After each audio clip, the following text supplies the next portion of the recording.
So I decided I wanted to make the closet coat Blanca flight suit in a really lightweight fabric, so it was more summer. It danced under the needle, it twisted, skipped. It was an absolute mare to work with. I had to slow my sewing down so much. It took twice as long to make this version as it did the first one that I made in a denim, because the pattern is designed for a mid to heavy weight fabric. But I decided I wanted to try something different. So I'm going to show you how that fared out.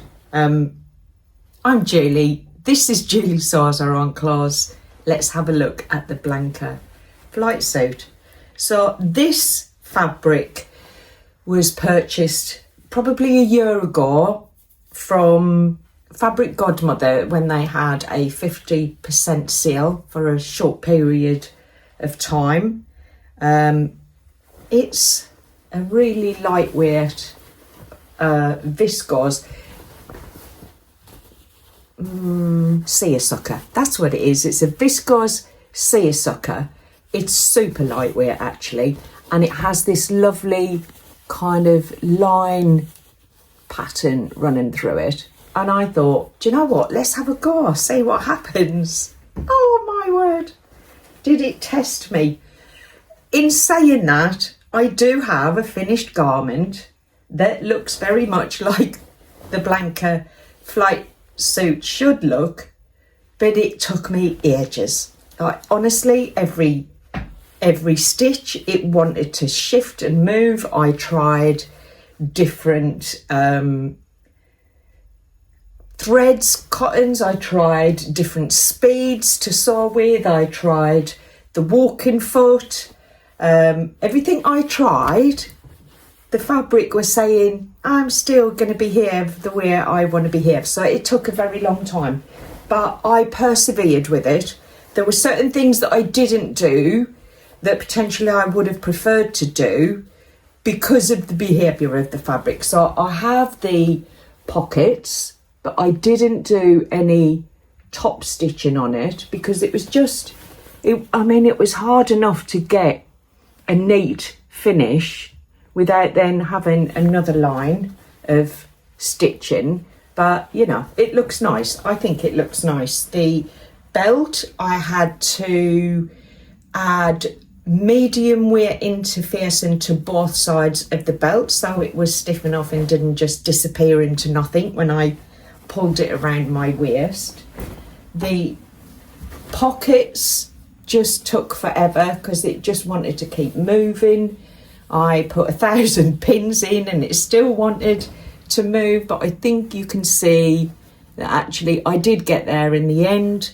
I have relatively neat stitching on it despite its behaviour, because I absolutely took ages to do it, but the end result is that it did work. The zipper I had to hand stitch in place, and I couldn't take them stitches out until I'd finished all of the additional stitch lines on it.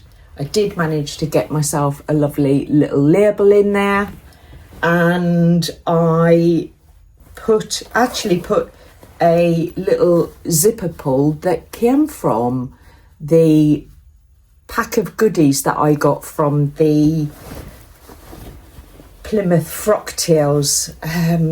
I think it was from Purple Stitches, I'm not 100% sure though. I think I purchased like a 5 metre strip of zipper that you just cut to size.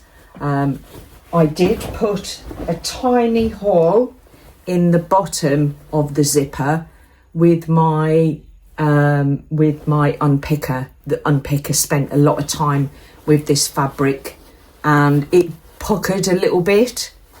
So I think you can see I've had to give it quite some significant bar tacking at the bottom there, which does show.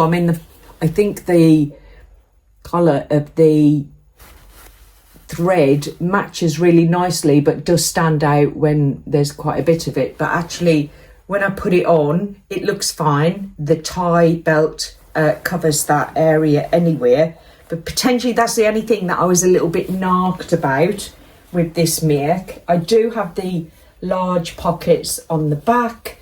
I think that's one of the things I really love about this pattern is the pockets. They're just fabulous shape and size. I think one thing that I have got here is a little bit of me left on the fabric where I stabbed myself with the unpicker, so I need to just wash that little blood stain out of the bottom there, but otherwise it turned out all right. I mean, even the belt loops took forever to put in place. It just didn't want to do what I wanted it to do, and I had to use my little glue pen and glue them in place and stitch around the gluing. It made me work hard to get this garment. But in saying that, I do have a really lightweight Blanca flight suit that I think will be perfect on hot days where I want to wear an all-in-one but don't want the weight of the fabric that is suggested in the pattern instructions. I took 1.5 inches off of the length of the bodice, and I also took about the same amount from the rise because it was too long. The first one was too long, so I took a little bit more out. And I think I got that right. It's much more comfortable on in terms of the length of it, and it's all right considering how much pain it gave me. I think the pleats on the back that give you that little bit extra width worked out right. The other thing about this fabric is it just bounced back and didn't really enjoy being pressed. So where you fold the seam line back and press it, I had to make lines of stitching everywhere to kind of help that, because it just didn't want to be pressed and it didn't want to be sewn. And actually under the collar isn't fantastic, but it's under the collar, and that's how the collar sits. And on the inside, the bit that does show, I think, is quite neat when it's open. I don't like this. I think if this fabric wasn't so naughty to work with, I probably would have done some bias binding and covered the overlocking of both sides of that. But it doesn't show much when I've got it on, so I'm not really that fussed about it. It really is a lovely colour. I love that apple green. I love the feel of the fabric. I just didn't enjoy working with it, but there you go. That is my latest Blanca flight suit. I will get some photos today and show you what it looks like on. To continue on that theme of fabric being a little bit tricky to work with, I wanted to make a toile of this twin set. I want to make this in a gorgeous viscose linen that I purchased from Fabric Godmother that I showed on my last vlog, but I wasn't sure about the styling of the arms. The sleeves just look a bit too low for me. I want the sleeve to sit on my shoulder and not off my shoulder, because I think it just makes it look like it's the wrong size rather than looking like it's a dropped shoulder style. So that's the line drawing, and I did start a toile, but again I picked a lightweight kind of, it feels like a viscose cotton or a really lightweight cotton. This was from my stash, and it was from the swaps table at the Southern Sewing Social, and I just love the design on it. From a distance it looks like sunburst, but closer up it looks like seashells, and I thought the colours were really pretty, so I wanted to make a toile that I could then wear rather than just test the sizing of it. So I have tried it on. I think I was sewing this up at the at Alison's virtual sewing event on Tuesday evenings. That's So Like Dotty. If I can find the link to her virtuals, I'll put it in the chat, because it's a really lovely group of ladies. I've been 3 times now, and yeah, they're very sweet, and I just love listening and watching what they're doing whilst trying to do what I'm doing. And I did struggle with that on Tuesday because I was just doing a little bit more of the listening and a little bit less of the focusing on what I was doing, but I did get there in the end. So one of my lovely subscribers left me a message and suggested that I think she'd made it and she'd downsized 2 or 3 sizes on the shoulder and then graded out to her normal size at the side.